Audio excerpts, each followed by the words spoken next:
Jalaluddin Rumi el-Mathnawi, comment il devint évident pour le roi que les médecins étaient incapables de guérir la jeune fille et comment il tourna sa face vers Dieu et rêva d'un saint homme. Quand le roi vit l'impuissance de ses médecins, il courut pieds nus à la mosquée.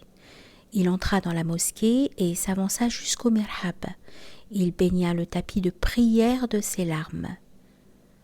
En revenant à lui-même après cette extase, il ouvrit la bouche pour adresser éloge et louange, disant « Ô toi dont le moindre présent est l'empire du monde, que dirais-je, puisque tu connais ce qui est caché.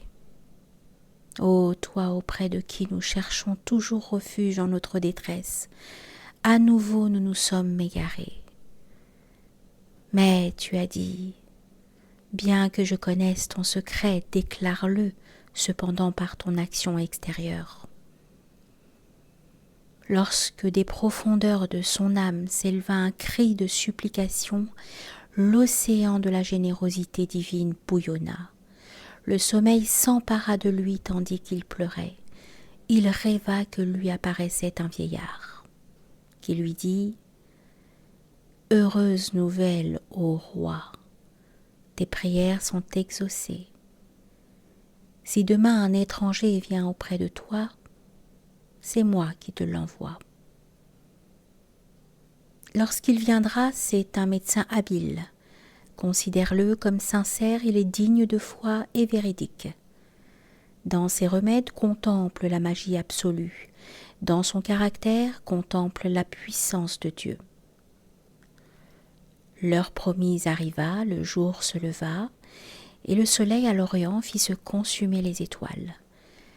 Le roi était sur sa terrasse, attendant d'apercevoir ce qui lui avait été mystérieusement montré. Il vit une personne savante et intelligente, un soleil au sein de l'ombre, arrivant de loin telle la nouvelle lune. Il était non existant, bien qu'existant comme une imagination. Dans l'esprit, l'imagination est comme un néant, mais considère un monde qui passe dans l'imagination. La paix et la guerre proviennent d'une imagination. La fierté et la honte viennent de l'imagination, mais ces imaginations qui leurrent les saints sont le reflet des beautés du jardin de Dieu. Cette image que le roi avait vue dans son rêve se manifestait dans le visage de l'hôte étranger. Le roi lui-même, et non ses chambellans, alla à la rencontre de l'hôte venu de l'invisible. Tous deux étaient des marins qui avaient appris à nager.